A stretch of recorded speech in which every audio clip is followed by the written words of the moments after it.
Swansea yn reiddiol o Abertawe. Fe aeth Trudy ymlaen I astudio ym Mhrifysgol De Cymru. Trudy obtained her business studies degree from the University of South Wales. Her career developed quickly into senior leadership and international roles, working with gan weithio gyda cwmnïau fel Microsoft, Oracle, Sun Microsystems a BT. Mae'n ymgyrchu yn angerddol I annog mwy o ferched I menywod I ddilyn gyrfa y meysydd STEM, a chair of WISE, Women in Science, Engineering and Technology, which campaigns to encourage more girls and women to pursue STEM career paths. It comes as no surprise. She is regularly voted as the most influential woman in tech. Trudy is also chair of the University Admissions Service. Rho croeso. Please give a very warm welcome to Trudy Norris-Grey.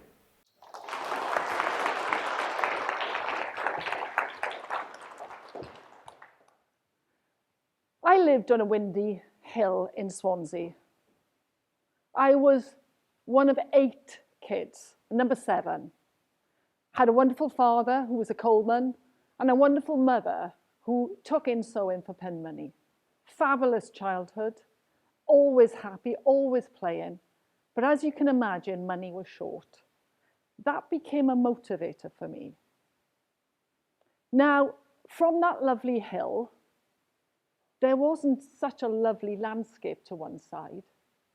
What I could see was the industrial wasteland of the smelting, the spelting, the copper industries that laid that area of Swansea to be in the most polluted area in the whole of Europe.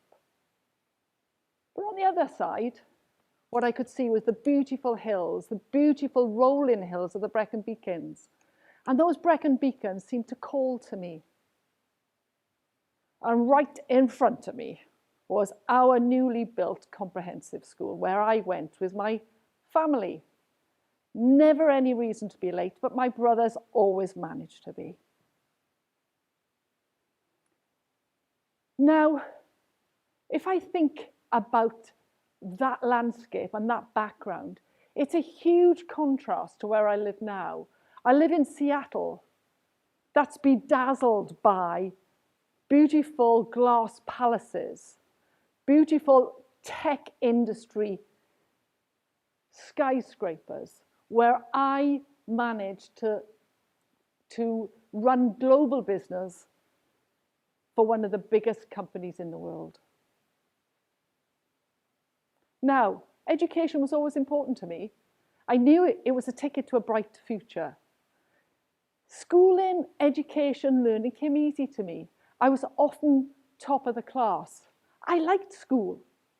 I even liked school dinners. I got to 16. I did my O-levels, as they were called then, now GCSEs. I sailed through them. I got them all, and I got them all first time. I entered the sixth form first, and I became the charity coordinator for the school, because that was another motivator for me, is where I could to help others. I was voted by my classmates to be head girl. I was destined for a bright future. I was destined for university. But then the wheels came off. My beautiful mother, who'd been painfully ill for many years, died. And if it wasn't enough to lose such a precious person, I then went on and flunked my A-levels completely. I felt an utter failure. I couldn't look people in the eye. I felt I let them down. I felt I let my mother down. I couldn't look at those beacons that had been beckoning to me for all those years. What to do? I got offered a job as a secretary. Now, I had always dreamed that I would have a secretary of my own. The other option was to keep trying. And with the credentials I had the opportunity to study for a diploma, a higher national diploma at the Polytechnic of Wales. So I took it. Up I went disappointedly, dejectedly, I went the Pontypridd Valley to Treforest. Do you know what? Best thing that ever happened to me. First of all, I met my husband of 40 years. Really good luck for me. The second thing I did is I transferred within 1 year to the degree course for business studies. Now, back then, it's a fair while ago, it was a burgeoning new subject area for universities. It taught me how I could better manage businesses. And also, I became Student of the Year. So it told me lots of things. It told me that to keep trying, never give up. You can re-establish yourself. It told me about silver linings. Sometimes you have to look for them. I looked for them and I tugged on it hard. And I'm very grateful for that time. So then what? I'd re-established myself. Time to look for a job. It was the early 80s. Not much work around then. And certainly not in Wales. I spotted an opening in an industry I didn't know anything about. I didn't even know its title. It was called IT industry, information technology industry. They were looking for a trainee accountant, and I thought, I'll do that. I'll try anything. So up I went, down the M4 to the Thames Valley. I passed my accountancy degree. I passed it first time in record time because I'd learned after my A-level, I was never going to let me pass an exam to chance.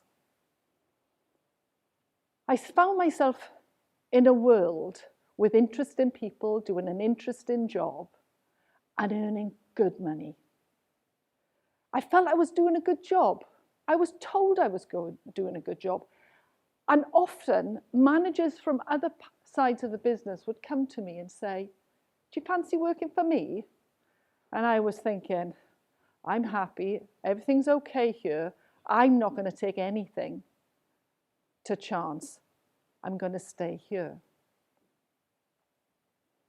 Now, in that time, this IT industry, the tech industry, which has become the center of all our world, wasn't then, it was growing fast. And there were promotions going very often to people doing good work. And I was watching these promotions thinking, well, where's mine? And I soon realized that these promotions were going to all my male colleagues. So, what to do? I went to the upper floor where management, senior management was, and I asked, where's my promotion? I thought I was doing a good job. And the boss's boss said, you're absolutely right. Here's your promotion. You do it, you overdo it. I came back, I was thrilled. But my immediate manager said to me, don't you ever, ever do that again. And under my watch, you'll never have another promotion. So I took the promotion. I went to one of those managers, his name was Ian Smith, and said, you know, you've been offering me a job in your area. I'm ready to take it. So I moved into sales. I actually used to think sales was dirty. But actually sales, selling the value of your organization, or sometimes you, is pivotal, absolutely pivotal to running a business. So I learned really valuable new skills there. And what I learned was also that if I wanted to run a whole business, there were skills that I had to keep learning. New skills. Never to rest on your laurels, keep relevant. So I zigzagged my way up to the top, picking up jobs in strategy, in marketing, in operations, in telephone support, in new product development, in new business development, Because as I was growing in skill set, I was growing in ability to take the top job, running global businesses for the biggest companies on the planet. Now, on top of all that, I had 3 children. 3 children who are thriving. 3 children who went to the universities that I had hoped to go to way back then.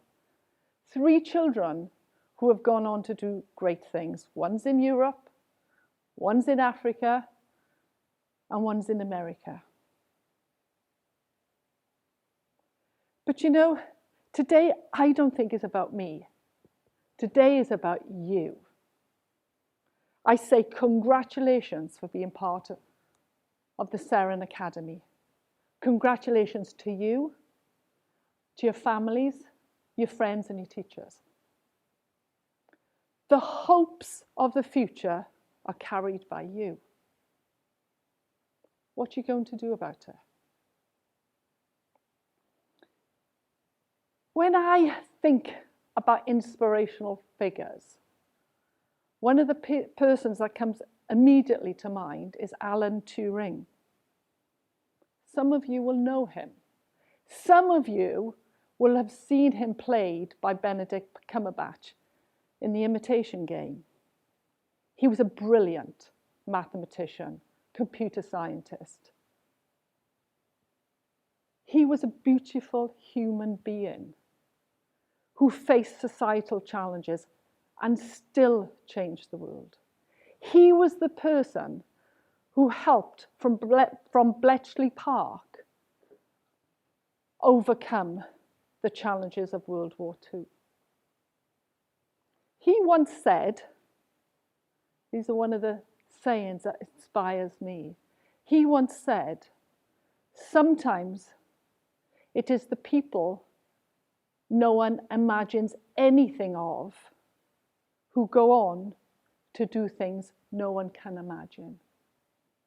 He was the one who back in the 1940s imagined the power of artificial intelligence, of cryptography, of logic.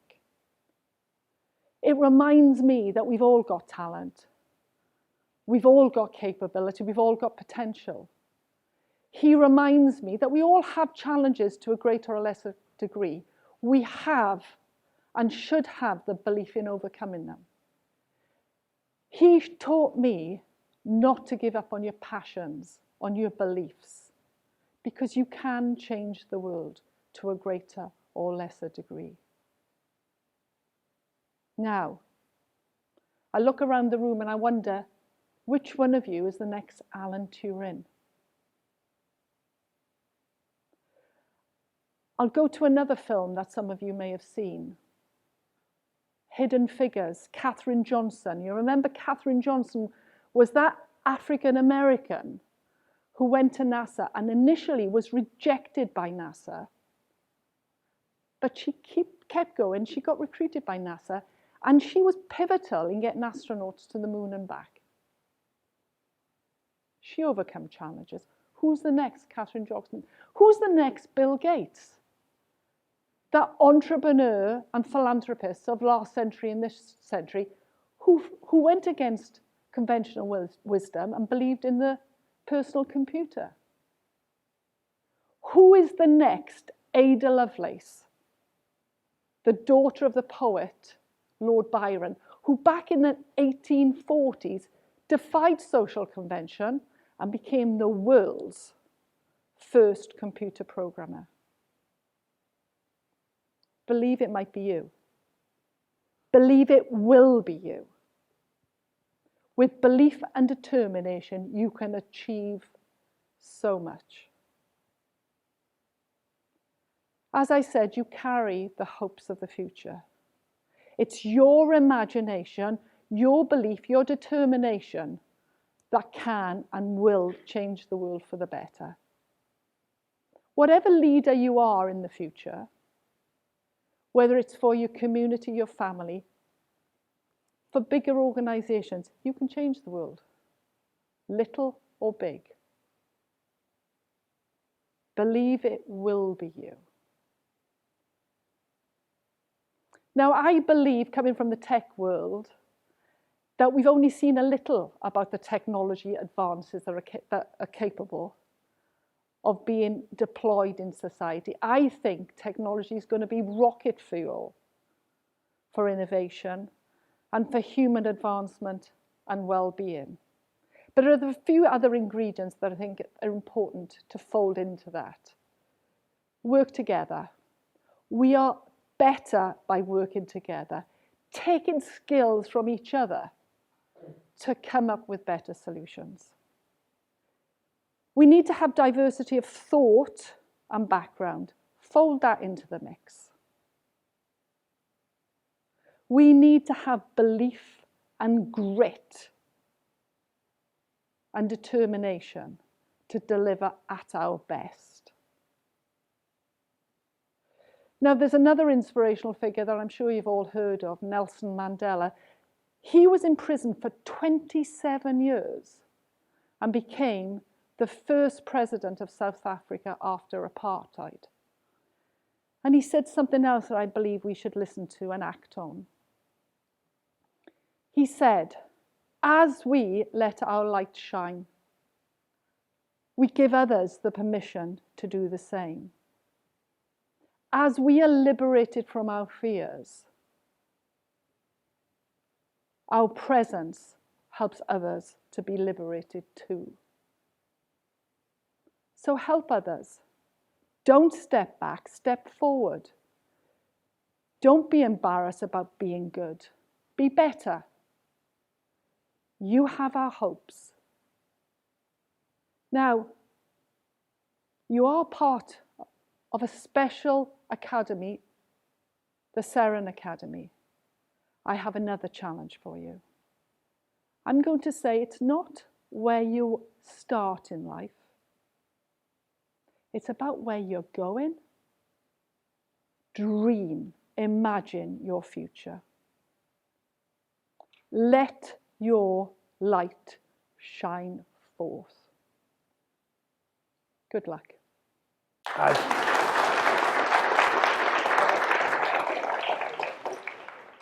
Trudy, that was amazing. May I ask you, what qualities do you think a great leader needs? Number one, absolutely unquestioned, number one in my book, humility. You don't know all the answers all of the time, but looking to others and having the humility to know that within a group or collective, there is the answer, there is the potential. One of the qualities is to unleash that potential in others. So I would say grit, determination, belief, but above all, humility. I love that. What type of technology jobs do you think they'll be needed in about 10 years' time? Who knows? Right? I think one of the things I'd like to share with you is that as I was in the tech industry for 40 years, I genuinely didn't know what jobs were available to me 2 years out. Because in some instances, the technology, even if it had been invented, hadn't been productized. So I would say acquire skills that will allow you to step in to those jobs as they become available. Keep a keen nose and listen out to where the changes in the technology are going, because if you get there first, you get there ahead of the pack. Any questions from our audience? Can I just say, first of all, that was an amazing speech. Our question we've got is, if you hadn't become a leader in the STEM sector, what other job would you like to do?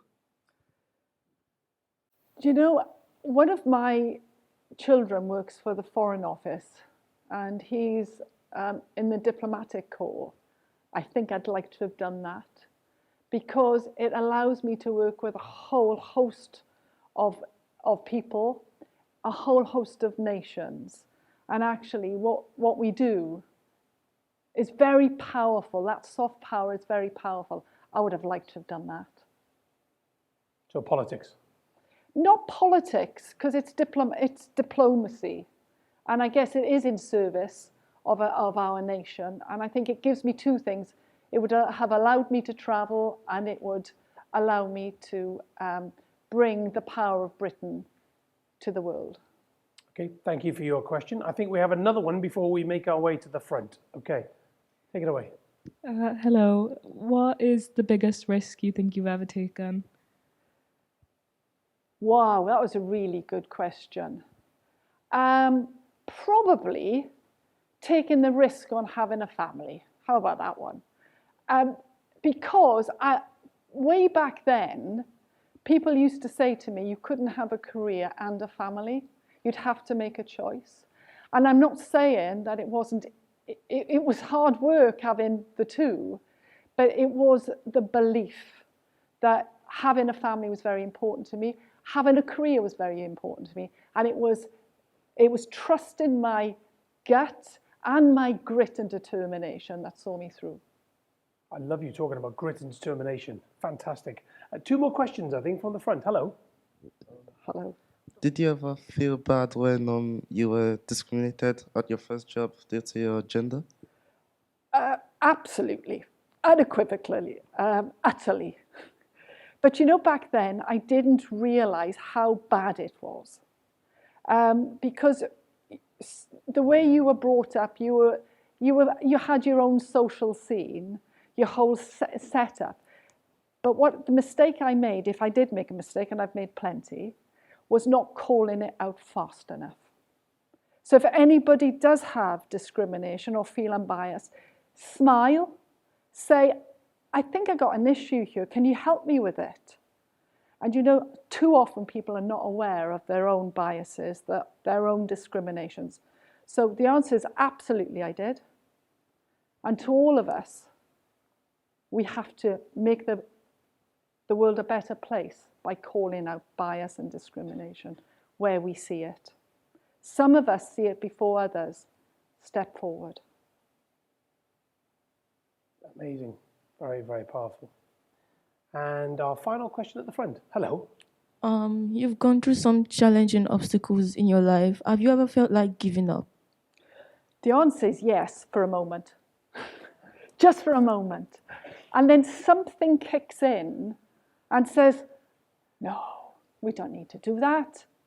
But you know, allowing yourself to feel those emotions and actually use them as a momentum, as a propulsion to actually get back up that hill. And one of the techniques, if it's ever useful, is sometimes when you think the hill is just too big to climb, it's too steep, too many obstacles, look down. Realize what you have achieved and how much you've traveled already to date. Give that the energy to push you back up. Fantastic. Diolch yn fawr iawn. Thank you very much indeed. Please join me in thanking Trudy. Thanks very much. Thanks very much. You've listened to my career journey. Now let's think about yours. Which subjects are you enjoying most? What subjects do you think you might want to study at a higher level? Find a podcast, interview, or article from a leader in that sector. What things did they do to help them be successful? What can you learn? Wishing you lots of success in your career journey. Good luck.